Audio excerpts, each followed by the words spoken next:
Round Six é a nova série original da Netflix que chegou aí abalando todas as estruturas. Rapidamente ela chegou a ser a série mais vista da plataforma no mundo inteiro, alcançando o número de 111 milhões de contas que assistiram à série, batendo aí o recorde que antes era de Bridgerton e de Lupin. Mas afinal de contas, o que essa série tem de tão especial? Por que ela fez tanto sucesso e por que as pessoas estão cada vez falando mais sobre ela? Fica aí que eu vou contar um pouquinho pra vocês o que tem por trás de todo esse sucesso dessa série e fazer uma pequena análise aqui de algumas coisinhas sobre ela.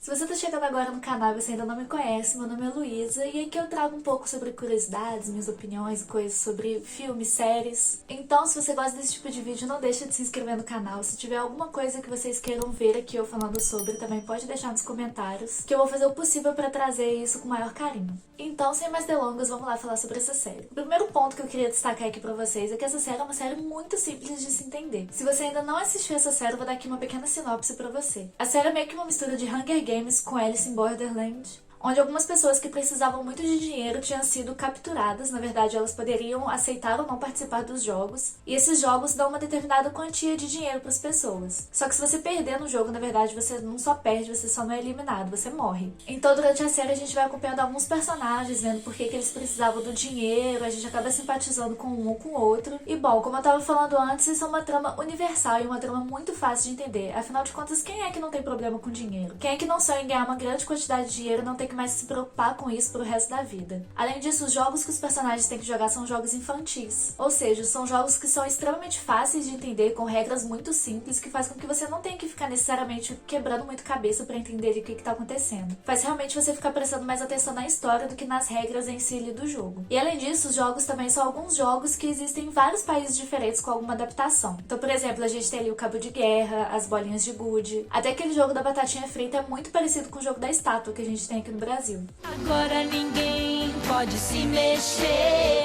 Estátua! E como é que eu tô falando de números, né? Isso é muito importante pra gente entender todo esse sucesso que a série tem feito. Um outro ponto que eu queria trazer aqui pra vocês é a questão dos personagens. A gente tem muitos personagens que são muito diferentes entre si, eles são até um pouco estereotipados nessas diferenças ali que eles têm. A gente tem aquele personagem que é muito bonzinho, inocente, que tá sempre querendo fazer o melhor ali pra todo mundo ao seu redor. A gente tem aquele personagem que é mais frio e calculista. A gente também tem aquele personagem que é o típico vilão, o típico malvado ali, que só tá pensando em si mesmo e só quer levar todo o dinheiro possível pra casa. Então eu já falei sobre isso em outro vídeo, se vocês quiserem ver com um pouco mais de detalhe, eu vou até deixar o vídeo aqui nos cards.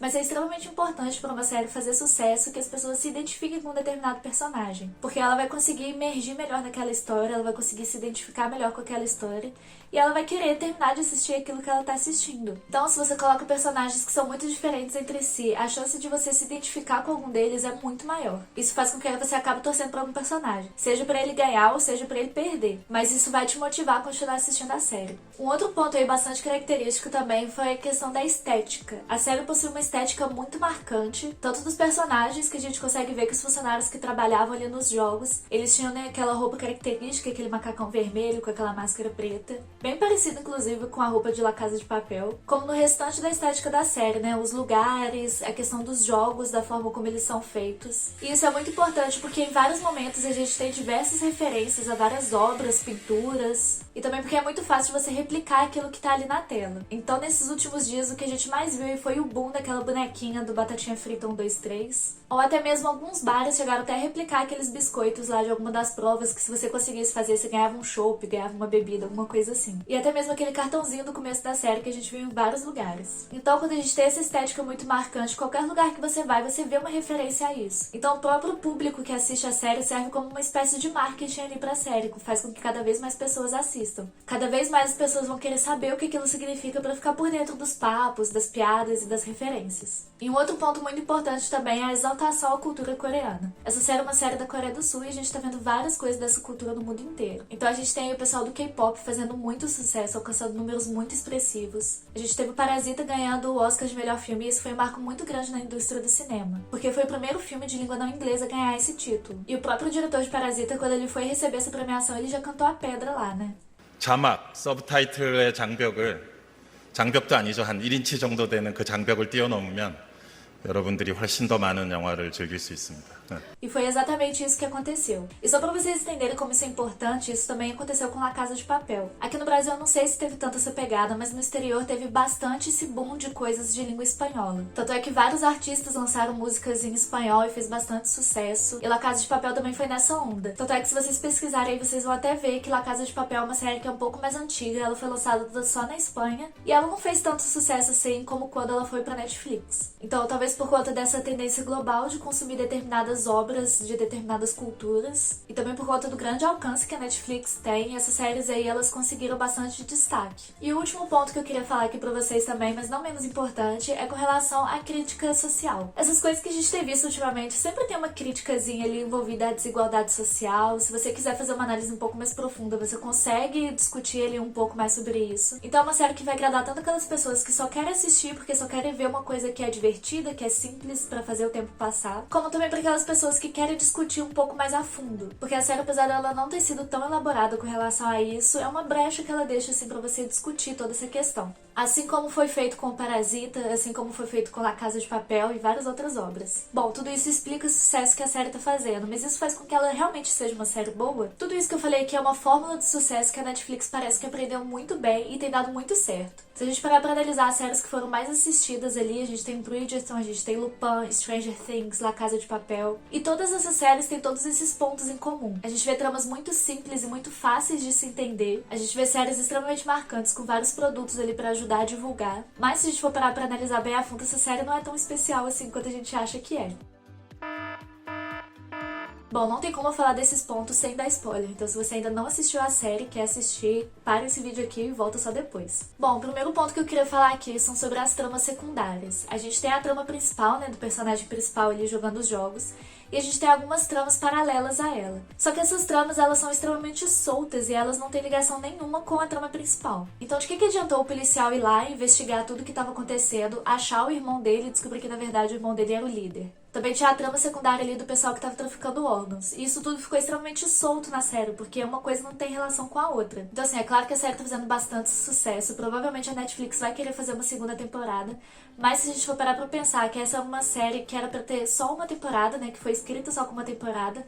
Isso fica tudo muito solto ali no meio. Porque se a gente for parar pra ver a fundo, não teve impacto nenhum na história. Se a gente tirar o policial, se a gente tirar o médico traficando os órgãos, a gente vai continuar tendo a história ali completa. Além disso, a gente tem uma forçação de barra em algumas provas que, pelo amor de Deus, fica difícil de defender essa série assim. Então, por exemplo, na morte do Ali, ele tá ali na frente com outro cara, o cara consegue tirar todas as bolinhas de gude dele, entregar pra ele e ele realmente não percebe nada que tá acontecendo ali, literalmente na frente dele. 어때? 이러니까 훨씬 더 안전하겠지? Outro ponto também foi todo o arco do policial. Primeiro que todas as provas eram feitas num lugar super secreto, de modo que ninguém pudesse descobrir. Afinal de contas, eram pessoas muito ricas que estavam fazendo pessoas muito pobres e um número grande de pessoas, né, quase 500 pessoas ali, se mataram e tudo mais. Então o policial sozinho, ele consegue se filtrar ali no lugar, absolutamente ninguém desconfia dele. Ele consegue levantar várias provas ali com o pessoal com o celular dele, que a bateria também não acaba. E ainda assim consegue descobrir tudo que ele tinha pra descobrir. Se um lugar que foi feito pra ter uma matança em massa daquele jeito é tão fácil assim de ser descoberto por uma pessoa, como que isso não tinha sido descoberto antes? Além disso, a série tem uns clichês bastante previsíveis, né? O protagonista, ele sempre fica ali no final das provas, ali, a gente sempre acha que ele não vai conseguir, no final ele sempre consegue. Até o plot twist do velho, que muita gente ficou bastante surpresa, foi um pouco previsível se você assistiu com bastante atenção. Ele era a única pessoa que tinha uma motivação diferente de dinheiro pra estar ali. Ele era o número 1.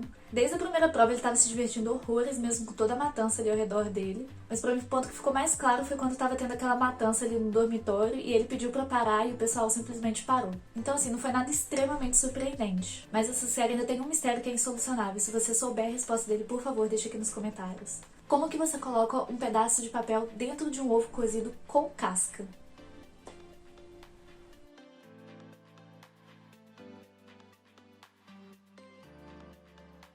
Mas bom, uma série feita pra gente se divertir, pra gente passar o tempo. E apesar disso tudo que eu falei aqui, uma coisa que essa série tem feito muito bem é isso.